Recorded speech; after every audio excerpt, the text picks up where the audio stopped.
Snit Almighty, aka the Global Dark Skin Ambassador, with some more industry news, current events.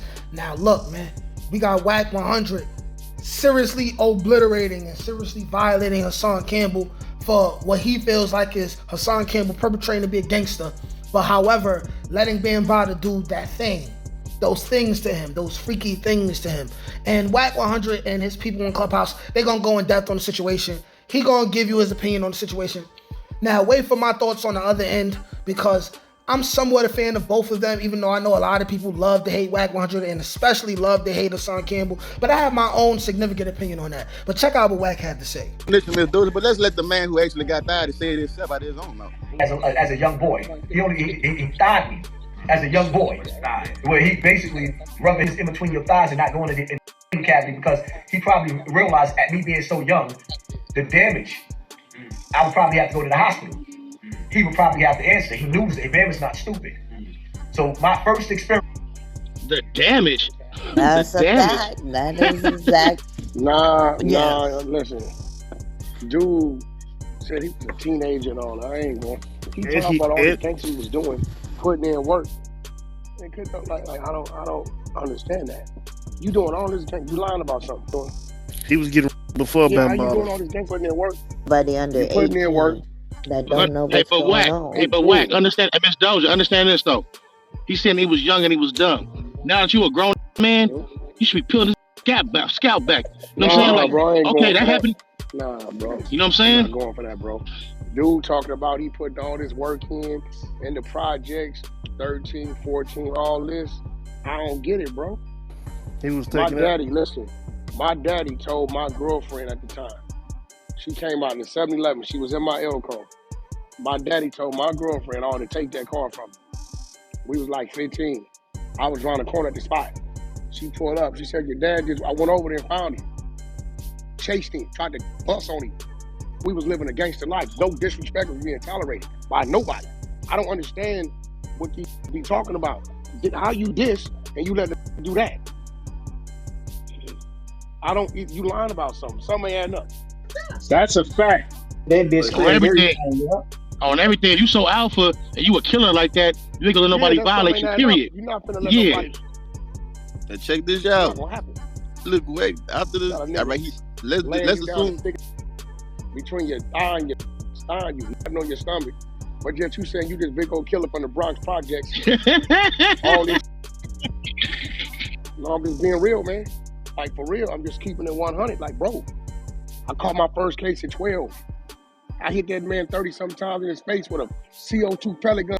Hey, I remember that story, Wack. You held everything, bro. I'm just saying, so you can come over here and call yourself touching on me and nothing ain't gonna happen. But that's what I don't be believing these dudes. They with their antics, they sit there and it really ain't their fault.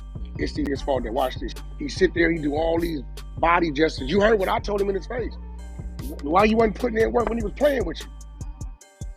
He told me he was buying my mama groceries. But then he said he was a hustler, he was a get money. You would get money and worry about your mama getting groceries and what they're touching on you. None of it makes sense, bro. Groceries for groceries. That's what I said. Didn't I tell him that? Groceries for groceries. Yep. I said that. When he was telling 6ix9ine, you know, one of the dudes you told on, want to know if you could lie, he ain't giving me. That's a whack call. I'm trying to gaslight him. He ain't had nothing but 6ix9ine with him. I was 30 deep with a squabble. He was going to bed. By the time they came through that little door, I was gonna have a ball with that. It was gonna be a doozy. You heard what academics said? Wack was there 45 minutes early. I knew all the entrance, exits, everything.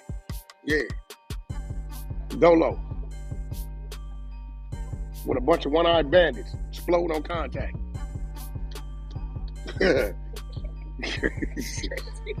If you know, you know.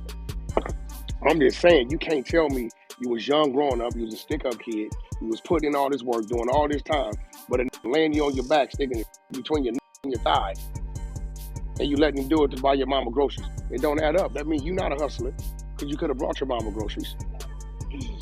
And you ain't a gangster like that. You gonna let this man touch on you. You know, I don't get it. This what I don't get. How that happened? You see that happen as a kid, but then you grow up as a man and you work security for the man. Stop with security for the Bang, he's saying as a grown man, he love him still. This is new footage. Like I said, you playing footage, and he's saying, this shit to me my whole life, but I still love I love that man. He raised me. That shit he was bodyguarding for him in 2015. Okay, now everyone knows Hassan Campbell, just like Wack 100, is a drama mongerer. They thrive off of drama and negativity in order to get their views, in order to bring attention to themselves. My thing is this.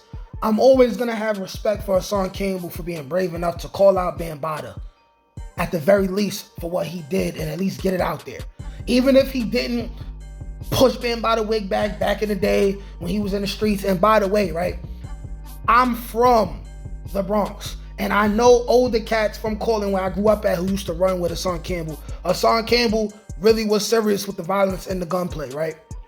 But also, like I said, there are even more people. There are thousands or millions of other people from them same kind of neighborhoods that we all come from, if you're listening and watching this video right now, who they have been through similar situations. And the thing that makes Hassan Campbell better than any other street guy is the fact that Hassan Campbell at least said something. He put himself out there. We all know somebody, right, who has been victimized by an older person in some kind of way, male or female. We know more about the females because it's not cool for men to make themselves look weak by divulging that type of situation.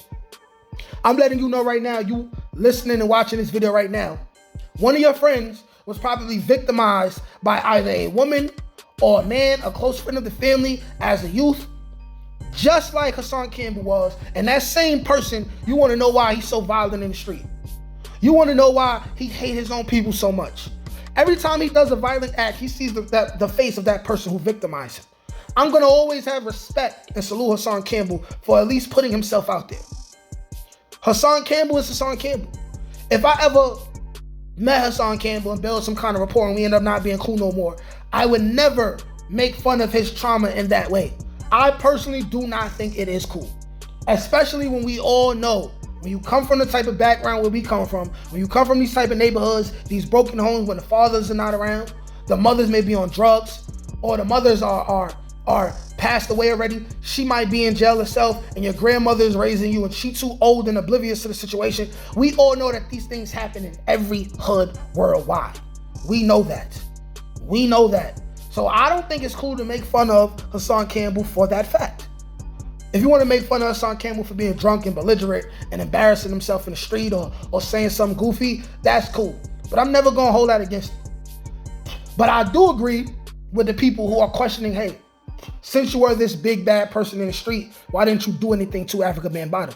But the thing about that is that if you look at the statistics from people who've been victimized at a young age or victimized at all, a lot of times they do develop fondness for the people who abuse them, and they want to protect these people. They do still say that they love the people who did these foul things to them because they're put in a mental psychosis. Trauma puts you into a mental psychosis. At the end of the day, whether you like Hassan Campbell or not, he is a victim, still a victim. And Bambaataa is still somebody who nobody talks about in public, but behind closed doors, he still gets a lot of respect. But y'all let me know what y'all think. Thank you for making it to the end of this video. Peace.